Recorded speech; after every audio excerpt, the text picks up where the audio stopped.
Assalamualaikum warahmatullahi wabarakatuh. Selamat datang kembali di channel Pintar Excel. Untuk teman-teman yang baru bergabung, saya ucapkan selamat datang, dan untuk teman-teman yang sudah bergabung, saya ucapkan terima kasih atas kesetiaannya dalam mengikuti tutorial-tutorial yang saya berikan, dan semoga bermanfaat. Baiklah, pada video kali ini kita akan membahas mengenai rumus wajib Excel yang harus dikuasai oleh pemula.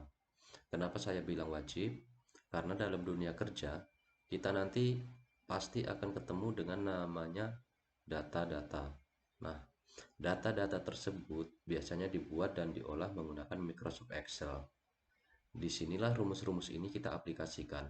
Dan biasanya juga sebuah perusahaan dalam membuka rekrutmen karyawan, pasti salah satu kualifikasi yang dicari adalah mahir mengoperasikan Excel atau mahir menggunakan Excel. Dari sini saja kita bisa simpulkan kalau Excel itu sangat penting di dunia kerja. Bayangkan saja kalau misalnya kita tidak menguasai Excel. Pada tahapan tes bisa dipastikan kita gagal. Nah, baiklah, langsung saja kita ke materinya. Yang pertama, di sini ada rumus trim. Rumus trim itu digunakan untuk menghapus spasi dari teks kecuali spasi tunggal antar kata. Jadi di sini ada contoh kalimat terdapat spasi ganda atau lebih dari satu spasinya seperti ini. Fungsi rumus ini adalah menghapus spasi-spasi ganda tersebut. Caranya langsung saja ketikkan sama dengan, kemudian trim, klikkan ke teks yang akan kita hapus spasinya tadi, kemudian enter. Nah, seperti ini hasilnya. Maka akan jadi lebih rapi. Spasi-spasi yang ganda tadi otomatis akan dihapus oleh rumus trim tadi. Kemudian yang kedua yaitu rumus len. Rumus len itu apa? Rumus len itu digunakan untuk menghitung karakter dalam sel termasuk di dalamnya spasi atau tanda baca. Jadi di sini terdapat huruf, spasi, dan tanda baca. Itu nanti semua akan dihitung oleh rumus len ini. Caranya seperti ini. Len,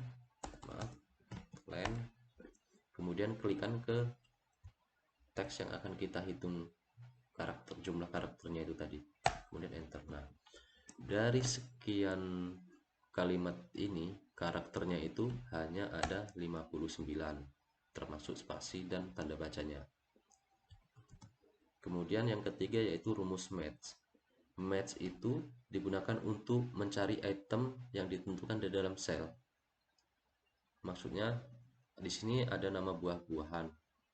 Nah, kalau saya mau menghitung berada di urutan keberapa mangga itu, maka dengan menggunakan rumus match ini akan dihitung secara otomatis. Buah apa yang akan kita hitung tinggal dimasukkan ke rumus, nanti otomatis rumus akan menampilkan hasilnya. Yaitu kita contohkan seperti ini. Misalnya ketik match tanda kutip, kita misalnya mau mencari buah pisang. Buah pisang itu ada di urutan keberapa gitu maksudnya. Kemudian titik koma, kemudian blok semua nama buah-buahan ini, kemudian enter.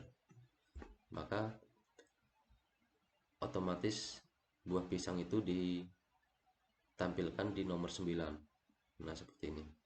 Nomor 9.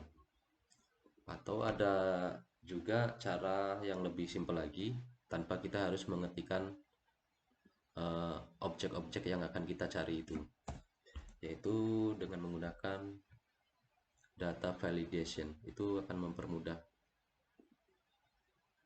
dalam proses pencariannya nanti.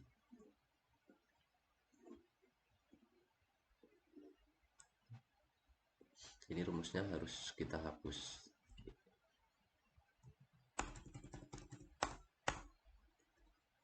Kita hapus dari awal. Misalnya saya mau mencari urutan buah mangga, berarti rumusnya seperti ini. Match buah mangga tadi ada di kolom D nomor 17, berarti D17 titik koma, blok semua nama-nama buah ini, kemudian enter. Nah, seperti itu. Kalau kita mau beralih ke buah-buahan lain, tinggal di enter saja, maka otomatis hasilnya akan menghitung nomor urut buah-buahan itu tadi, seperti itu. Kemudian rumus yang keempat yaitu upper, lower, dan proper. Upper itu digunakan untuk mengubah huruf dalam satu kata atau kalimat menjadi huruf kapital semua. Contohnya seperti ini. Upper. Kita mau mengubah nama buah apel ini menjadi huruf besar semua. Nah, maka hasilnya seperti ini.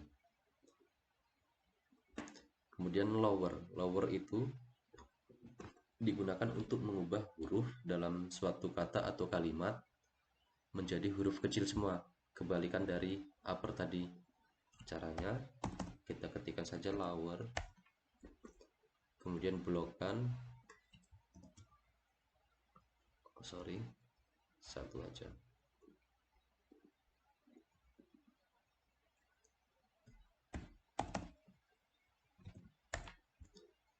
Seperti ini.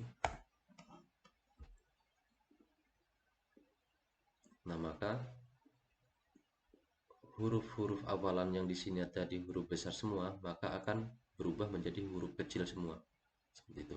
Kemudian proper. Proper itu kebalikannya dari lower. Kalau lower mengubah huruf kecil, huruf depannya huruf kecil.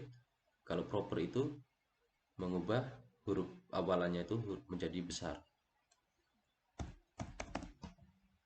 Proper. Nah, seperti ini. Jadi kebetulan kan sama. Ini awalan huruf besar, maka hasilnya tetap besar. Tapi kalau kita misalnya ubah menjadi huruf kecil, maka hasilnya tetap huruf besar. Karena sesuai rumus tadi, mengubah awalan huruf menjadi huruf besar gitu. Misalnya B ini juga saya rubah menjadi huruf kecil, maka hasilnya tetap huruf besar. Seperti itu. Kemudian concatenate atau concat. Sini saya hapus dulu. Concat itu digunakan untuk menggabungkan dua atau beberapa string teks menjadi satu string. Maksudnya seperti ini. Ini string teks. Karena ada dua string teks, kita akan menggabungkan ke dalam satu string, satu kolom maksudnya gitu. Cara yang pertama itu ada menggunakan simbol dan yang cara kedua ada menggunakan rumus yang namanya concat. Dua-duanya sama fungsinya. Kita mulai menggunakan simbol dulu misalnya. Kita ketikkan di kolom A4 ini atau nama depannya, kemudian klik ketik simbol dan, kemudian tanda kutip. Tanda kutip itu untuk membuka pemisah, misalnya spasi atau koma itu harus dibungkus di dalam tanda kutip itu tadi. Misalnya saya pakai pemisahnya koma, kemudian tanda kutip, tanda dan lagi, kemudian ketik klikkan di nama belakang, enter. Nah, maka hasilnya seperti ini. Kalau di belakang komanya ini kita kasih spasi, maka hasilnya juga akan menambahkan spasi. Nah, kemudian untuk yang rumus koncat pun sama. Pertama ketikkan koncat, kemudian klik di nama depan, titik koma, pemisahnya harus dibungkus dengan tanda kutip.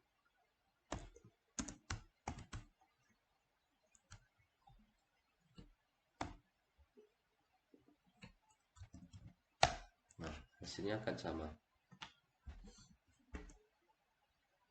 Nah, bagaimana caranya untuk menggabungkan nama lengkapnya gitu, antara nama depan dan nama belakang itu digabungkan. Caranya juga masih tetap sama. Misalnya kita pertama menggunakan huruf simbol penghubungnya dan, berarti klikkan di kolom nama depan, kemudian kasih simbol dan, pemisahnya dibungkus dengan tanda kutip, Pemisahnya kita buat spasi, kemudian dan lagi, kemudian klikkan di kolom nama belakang, enter, maka hasilnya seperti ini. Kalau menggunakan concat pun sama, concat, klik nama depan, kemudian titik koma, penghubungnya menggunakan spasi, harus dibungkus dengan tanda kutip, kemudian klik di nama belakangnya. Hasilnya sama seperti ini. Silahkan dipilih mau menggunakan concat atau simbol dan. Nah, di sini ada contoh, misalnya ini tanggal hari ini. Berarti rumus di Excelnya itu kalau untuk tanggal, menentukan tanggal hari ini, yaitu cuman ketikkan sama dengan today, tutup kurung, buka kurung, tutup kurung, enter, maka akan muncul tanggal hari ini. Untuk current time atau jam itu sama saja, ketik now, buka kurung, tutup kurung, enter, nah, maka akan hasil seperti ini.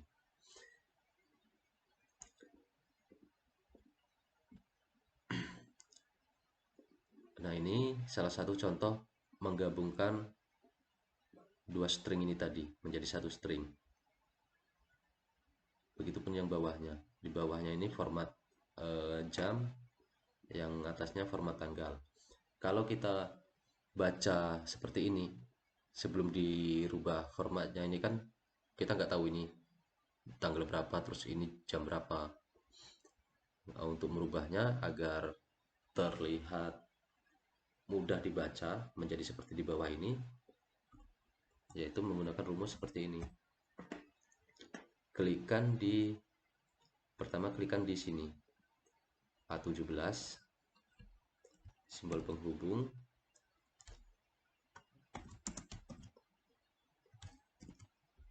kemudian masukkan teks. Apa yang akan kita rubah formatnya tadi. Pertama kan di kolom B21 ini kan tanggalnya 44848, kita kan nggak tahu itu tanggal berapa. Nah, makanya mau kita rubah ke format yang lebih bisa dibaca lagi, yaitu ketikkan di sini tanggal yang akan kita rubah, kemudian titik koma. Nah, formatnya ini harus diawali dengan buka kurung dan tutup kurung. Formatnya bisa disesuaikan, mau tanggal dulu, bulan dulu, atau tahun dulu, terserah teman-teman nanti. Silahkan dicoba saja.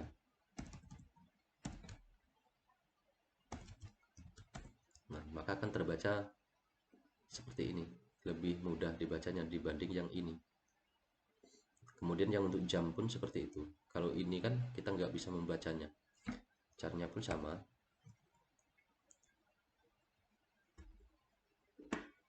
Klik di sini,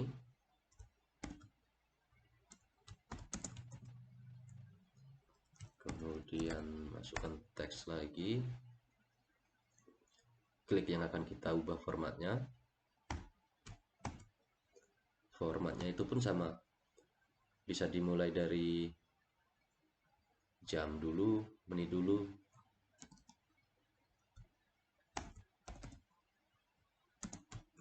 AM atau PM ini harus diisi sekaligus, nggak boleh salah satunya karena nanti akan error. Nah, seperti itu. Nah, kalau misalnya teman-teman hanya memasukkan satu format saja, maka akan terbaca seperti ini. Kita nggak tahu ini jam berapa gitu, jam 1.49 malam atau siang gitu. Jadi kita harus masukkan kedua formatnya. Nah, gitu. Kemudian kita lanjut ke average if. Average if itu digunakan untuk menghitung nilai rata-rata dengan sebuah kriteria atau syarat tertentu. Maksudnya seperti ini.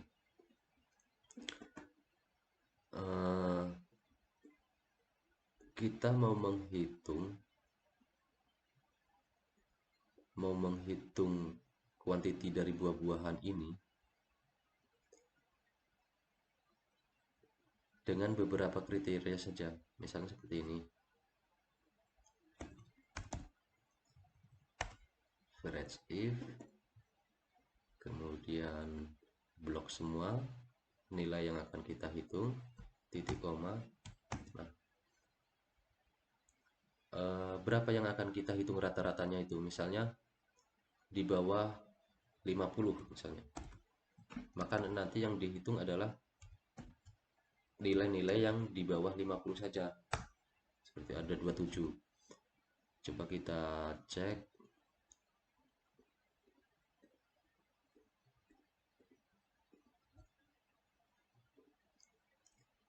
Bawah 50, ini hasilnya 27. Kalau kita rubah jadi 40, hasilnya 20. Cara hitungnya pun sama, berarti yang di bawah 40 aja yang kita ambil. Nah itu, di sini pun kelihatan hasilnya 20. Kemudian lanjut ke average if pakai S. Itu gunanya untuk menghitung nilai rata-rata suatu data angka dengan mempertimbangkan beberapa kriteria yang diberikan. Contohnya seperti ini.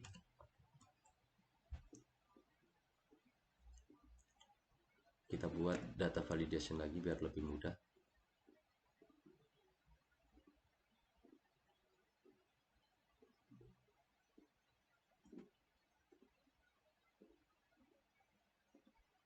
Nah, seperti ini. Kita masukkan rumusnya average if blok semua nilai yang akan dihitung rata-ratanya, kemudian titik koma, masukkan ke blok ke nama buah, kemudian titik koma, kutip. Kalau kita langsung menyebutkan namanya diawali dengan kutip. Misalnya saya menghitung lemon, harus dibungkus dengan tanda kutip maksudnya. Kemudian titik koma, blok lagi nilainya. Nah, kita tentukan berapa rata-rata yang akan kita hitung tadi. Misalnya di atas 30. Seperti ini. Nah, ini tadi kan rumusnya menggunakan, langsung kita sebutkan kriterianya apa gitu. Kalau misalnya tidak mau menyebutkan, misalnya langsung tunjuk ke sini, buah ini, itu bisa, yaitu ini tadi kita hapus, kita ganti ke kolom di sini. Nah, gitu. Misalnya lemon ini rata-ratanya ada berapa sih?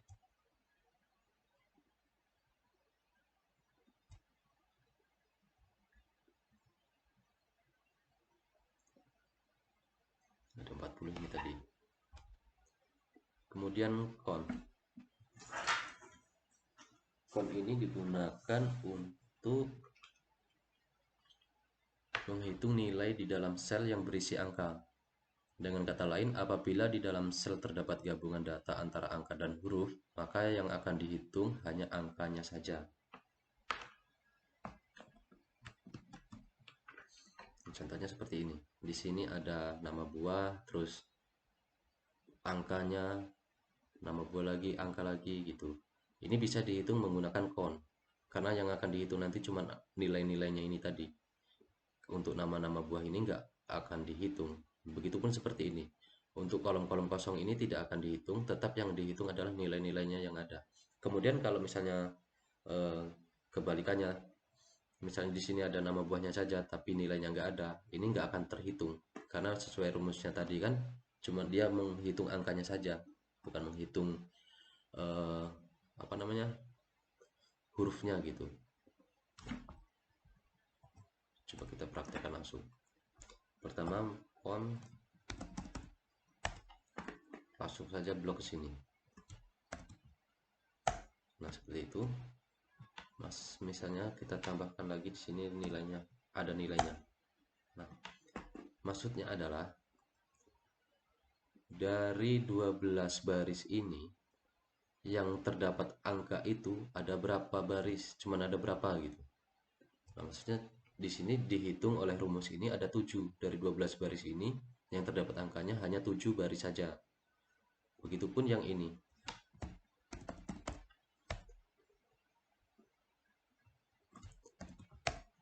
Maka yang dihitung hanya nilainya, angka-angkanya saja. Bukan total 6 tambah 50, bukan, tapi menghitung setiap baris ini yang ada angkanya saja, 1, 2, 3, 4, 5, 6 gitu. Atau tambah lagi, nah seperti itu. Nah kalau misalnya ini cuman huruf aja, tidak ada angka, maka tidak akan terhitung.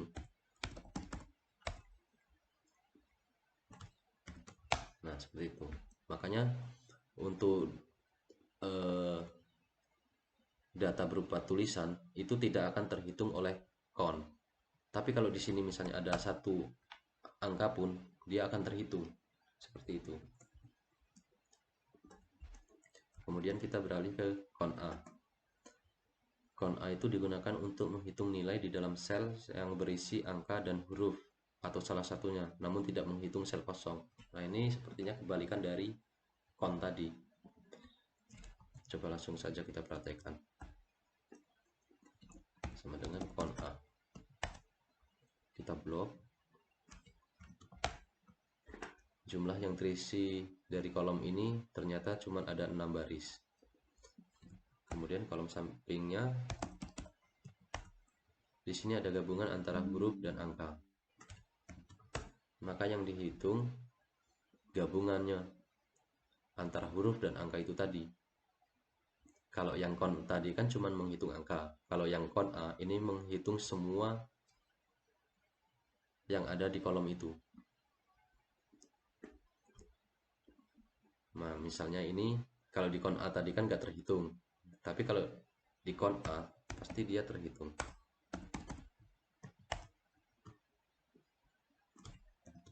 Nah, seperti itu.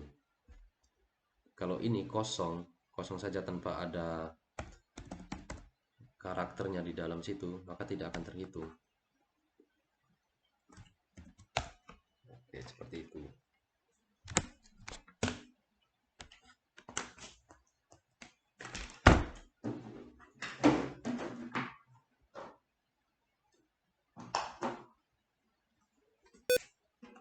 Kemudian kita lanjut ke CONIF.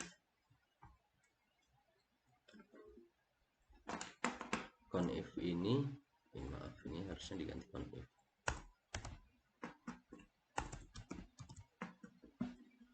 Digunakan untuk menghitung data pada sel yang berisi kriteria, pada sel yang memenuhi kriteria yang kita tentukan, hanya satu kriteria, misalnya seperti ini. Saya buat dulu data validation biar nanti lebih mudah.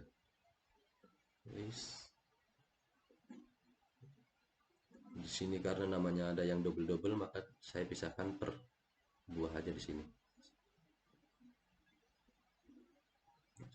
Kita mulai dari CONIF dulu. CONIF,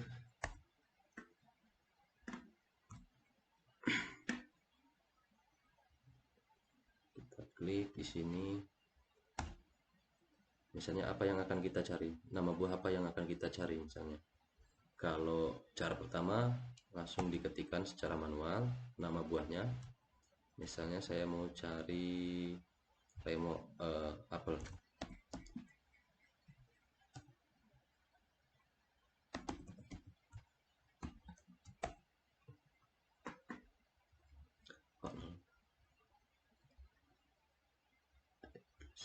Oh, ini salah tulis. Nah, maka di sini yang buah apel itu terdapat 4. Nah, kan 4. Kalau misalnya kita tidak ketikkan secara manual langsung otomatis, berarti rumusnya harus kita ganti seperti ini. Ini kita hapus. Berarti kita masukkan ke sini. Klik aja di sini. Kenapa 0? Karena belum kita pilih nama buahnya. Misalnya ini, nah, seperti itu, orange. Nah, untuk mempermudah lagi, biar pada saat kita pilih buah seperti ini, kita tidak payah melihatnya, Nah, caranya blok aja seperti ini, kembali ke home, kemudian conditional formatting, terus highlight cell rules, kemudian text that contain. Silahkan teman-teman pilih aja, klik aja di sini, pilih warnanya apa yang mau dibuat, kemudian oke. Nah, seperti itu. Nah, maka kalau kita milih apel, maka otomatis yang akan nama apel sini akan otomatis muncul warna-warnanya seperti ini. Jadi lebih mempermudah lagi dalam kita melakukan pengecekan gitu. Nah, banana misalnya ada 3, benar di sini ada 3. Kemudian lemon ada 4, benar ada 4 yang di highlight dengan warna kuning. Ada satu lagi cara tanpa menggunakan ini, maksudnya kita langsung munculkan datanya di sebelahnya sini, angka-angkanya itu tadi. Yang pertama yaitu masukkan rumusnya conif blok saja sampai ke bawah, titik koma, kemudian klik salah satunya, enter. Nah, seperti itu. Nama apel itu ada 4 kali disebutkan, nama orange, jeruk itu ada cuman sekali, kemudian pisang ada 3 kali, lemon 4 kali. Ini apple mengulang lagi karena sudah masuk ke sini tadi, ke hitung ke yang pertama tadi, seperti itu. Kemudian conif pakai S, ini digunakan untuk menghitung jumlah data pada sekumpulan cells atau rank yang memiliki kriteria tertentu atau lebih dari satu kriteria. Langsung saja kita buat datanya seperti ini. Saya buat drop downnya dulu biar lebih mudah. Kemudian source-nya kita pilih dari nama buah ini. Oke, kemudian jenis buahnya juga kita bikin data validasinya. Source-nya kita ambil dari sini. Oke, kita langsung saja ke rumusnya. Misalnya saya pilih buah apel, jenisnya ini, conif pakai S, blok semua, titik koma. Nah, apa yang akan kita cari, misalnya apel, klik langsung ke nama apelnya sini, kemudian titik koma, langsung blok ke jenis buahnya, titik koma lagi, terus jenis buahnya di sini di D17. Kita nggak bisa klik sini, ketikkan manual aja. Nah, seperti itu. Nama buah apel jenis ini nilainya cuma 1. Biar lebih mudah seperti tadi caranya, kita blok, kembali ke home, conditional formatting, kita klik di sini, warnanya merah misalnya. Kemudian untuk jenis buahnya pun sama,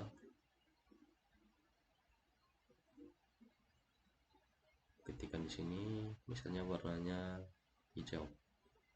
Nah, seperti itu. Maka nama apel jenis buah ini cuma ada 1. Kalau saya mau ganti jenis buahnya apalagi, Honeycrisp ada 2, maka otomatis akan terhighlight. Oke, kita lanjut ke SUMIF. SUMIF itu digunakan untuk menjumlahkan beberapa nilai dari satu kriteria yang kita pilih. Oke, kita buat dulu data validation biar nanti mudah. Source-nya ini, kemudian rumusnya SUMIF, blok semua, nama buahnya, kemudian titik koma. Terus misalnya kita mau cari apel, titik koma lagi, terus kuantitinya di blok. Berarti jumlah apel itu ada 150. Biar lebih mudah, pakai ini tadi.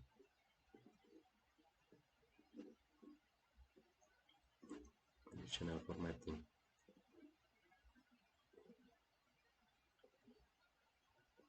Nah, di sini kita bisa langsung jumlahkan untuk membuktikan kalau apel itu rata-ratanya jumlahnya itu 150, maka sesuaikan aja ikuti aja yang terhighlight warna merah ini jumlahnya. Benar, ternyata ada 150. Kalau misalnya kita mau ke orange pun seperti itu, otomatis terhighlight dan jumlahnya pun, oh maaf, kenapa belum berubah, karena ini rumusnya belum saya ganti. Berarti kalau kita pakai drop down atau tinggal pilih-pilih ini tadi, kita nggak perlu pakai manual, penyebutan nama buahnya secara manual nggak usah. Nah, seperti itu. Nah, ini otomatis ya. Kemudian lanjut ke sum if, pakai s sum if-nya. Biar lebih mudah, langsung saja kita buat data validation lagi. List, terus nama buahnya ini, tipenya pun sama, data validation.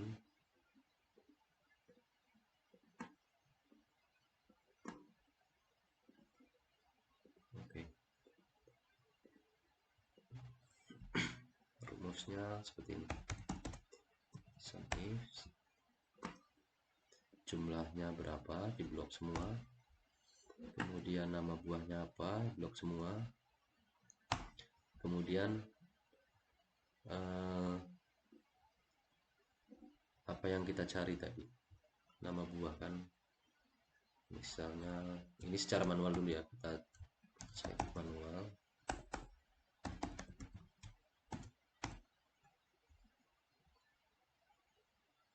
Langsung blok jenis buahnya, ketikkan jenis buahnya, misalnya seperti itu. Apel jenis buahnya ini ternyata ada 50. Ini kalau kita menggunakan rumus yang penulisannya secara manual atau disebutkan. Nah, kalau mau secara otomatis berarti kita pilih di sini. Berarti ini kita ganti langsung ke klikan di sini. Nah, untuk jenisnya kita klikan di sini juga. Nah, seperti itu. Untuk lebih mudahnya lagi, kita highlight juga. Apel kita beri warna merah. Oke. Jenis buahnya kita highlight dengan warna kuning.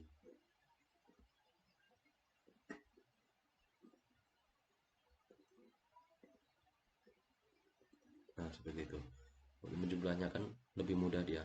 Nama apel, jenis buahnya langsung terhighlight, maka kita bisa langsung melihat jumlahnya.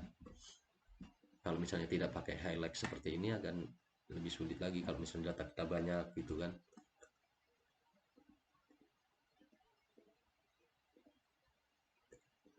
Untuk jeruk jenis ini memang nggak ada, karena jeruk jenisnya cuma Florida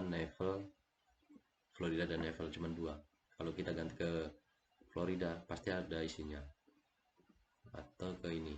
Nah, seperti itu. Nah, selanjutnya yaitu rumus if, VLOOKUP, HLOOKUP, left, right, mid, min, max, average, sum. Ini tidak saya masukkan ke video kali ini karena rumus-rumus ini sudah saya bahas di video-video sebelumnya. Jadi untuk mempersingkat durasi video juga, saya tidak akan membahasnya di video ini. Untuk teman-teman yang belum belum mengikutinya, bisa cek di video sebelumnya. Cukup sekian tutorial kita kali ini. Semoga bermanfaat untuk teman-teman semua, dan silakan dipraktekkan di rumah. Nanti filenya ini akan saya lampirkan juga di link deskripsi video. Baiklah, terima kasih. Saya akhiri. Wassalamualaikum warahmatullahi wabarakatuh.